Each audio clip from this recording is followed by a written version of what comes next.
The Prime Minister has apologised, admitting he caused a great deal of anxiety in Australia by taking a holiday during the bushfire crisis. Scott Morrison has received a briefing at Rural Fire Service headquarters in the past hour. He cut his holiday short and returned home last night after receiving widespread criticism for leaving the country. When you make a promise to your kids, you try and keep it, but as Prime Minister, you have other responsibilities, and I accept that, and I accept the criticism. And that's why Jenny and I agreed that it was important that I return, particularly after the terrible tragedies that we saw late this week. I get it that people would have been upset to know that I was holidaying with my family while their families were under great stress. They know that I'm not going to stand there and hold a hose. I'm not a trained firefighter, nor am I an expert like those who sit in the next room and doing such an amazing job. But I'm comforted by the fact that Australians would like me to be here, just simply so I can be here alongside them as they're going through this terrible time. And so to those Australians who I had caused upset to, and I apologise for that.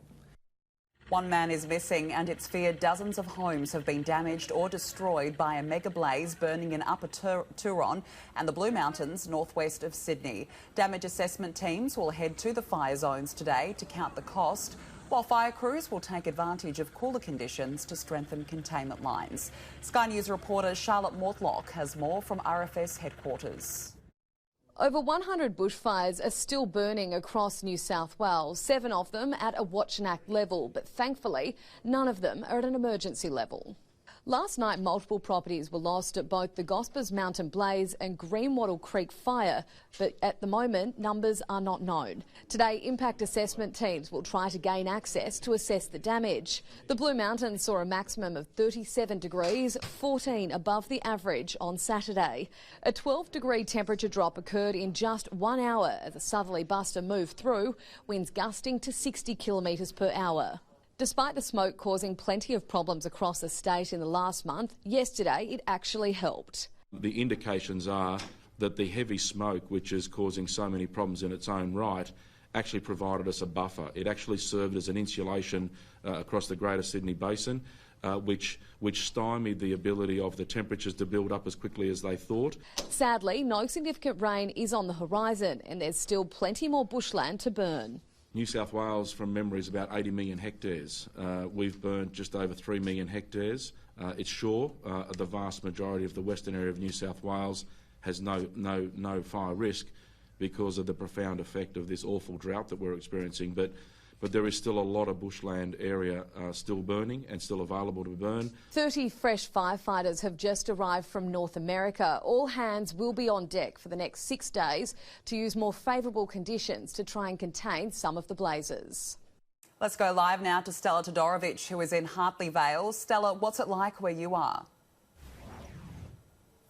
Well, Danica, it's desolate here in Hartley Vale. We actually tried to get further up the mountain to get to Dargan. However, the road is closed there. So we're here in Hartley Vale where this Gospers Mountain mega blaze that's burning on multiple fronts has torn through in the last couple of days. Soft ash is falling from the sky and trees are blocking the road. Residents are driving around trees trying to get through to get to Lithgow. Now, a man is missing, Danica, as you mentioned earlier, after a blaze tore through his home in Dargan, just up north of where we are right now. Authorities are trying to locate him to see if he will show up anywhere, but there are serious concerns for his welfare. The many fire crews battling this Gospers Mountain blaze were faced with incredibly tough conditions when that southerly buster came through yesterday afternoon. It's feared as many as 10 to 20 properties have been lost. A significant focus this week and starting today is the implications now for the entire Blue Mountains community along the Great Western Highway. We've effectively got fire now stretching from the Darling Causeway, Lithgow area, in the western areas of the Blue Mountains or the Upper Blue Mountains, and only 4 or 5 kilometres north of the Great Western Highway, spreading all the way down to Currajong Heights, and that's basically due north of Winmalee Springwood, which is right down in the lower Blue Mountains and not far from the Penrith Escarpment and the Penrith region. It's believed these properties span from Lithgow to Clarence to Bilpin, all along the Bells line of road, which is currently closed. There are traffic and roadblocks in place to steer people into detours. Yesterday, New South Wales experienced one of its worst, if not the worst, bushfire threat to date, with more than 4,000 firefighters on the ground battling these blazes, and more fire trucks also deployed. We understand more than 200 extra fire trucks were deployed to help with the firefighting activity. But New South Wales Premier Gladys Berejiklian says it's not just about the record resourcing and funding. When you have ferocious fires that have already burnt through nearly 3 million hectares of ground in New South Wales, short of having a few fire trucks in every single street, there's no way you can get to every single house, every single property. So we're dealing with unprecedented circumstances, but circumstances where our experts make the best call. The Gospers Mountain fire was downgraded last night and early in the morning to a watch and act, where it remains at this level. It's already burnt through almost 500,000 hectares. While we're seeing cooler conditions here in Hartley Vale, we have been told by crews on the ground that the fire activity is picking up around this area here, specifically Dargan, where you cannot get through. Residents are only being allowed to come in and pick things up and to get supplies as well for those who have decided to stay and see out this bushfire threat. We'll definitely be keeping a close eye on this fire here, Danica.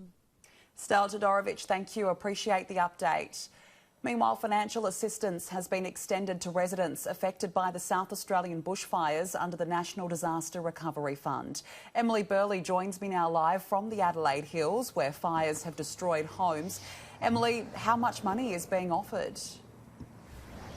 Danica, it's $1,000 per adult and $400 per child for people who have been affected by the fires in the Adelaide Hills, the city of Playford and the Lower Eyre Peninsula. That money will be available from tomorrow for people who have lost their home or their home's been seriously damaged, or who have lost a loved one or their loved one has been seriously injured. Now, in terms of fire activity today, we do still have one watch and act warning in place for the Cuddly Creek fire in the Adelaide Hills, where I am now. That fire is still very challenging for crews who are on the ground. It is burning at a size of about 25,000 hectares. You can see behind me where it has burnt through. Great expanses of land up in these hills completely blacked out. There are homes dotted around me where I am between Woodside and Lobethal. Some have been destroyed, others surprisingly untouched, but certainly these Adelaide Hills communities among the worst affected by these recent fires. In terms of damage, we know at least 15 homes have been destroyed up here in the hills. That number could rise today as assessment teams head out and really track how much damage has been done. We are reporting one official death in the South Australian bushfires. One man's body was recovered here in the hills yesterday. Another man died on Friday at Lameroo. His car crashed into a tree and sparked a bushfire there, but that fire, that death isn't being counted under the official bushfire death toll. Plenty of other fires burning around the state, but for the most part they have been downgraded and are now controlled. So, Danica, the focus today is very much on getting ahead of this Cuddly Creek fire, mopping up other fires around the state and assessing the damage as residents in the hills here begin to return home today. A difficult day ahead, Emily. Thank you. Meanwhile, a total fire ban is in place for large parts of Queensland as emergency crews try to gain the upper hand on blazes raging across the state. The severe fire danger rating is forecast for the northern goldfields, upper Flinders, central highlands and coalfields. Temperatures are forecast to soar in areas of inland Queensland, eventually moving across the state's east coast. Around 60 fires are currently active in Queensland, with authorities monitoring 8 that pose potential threats.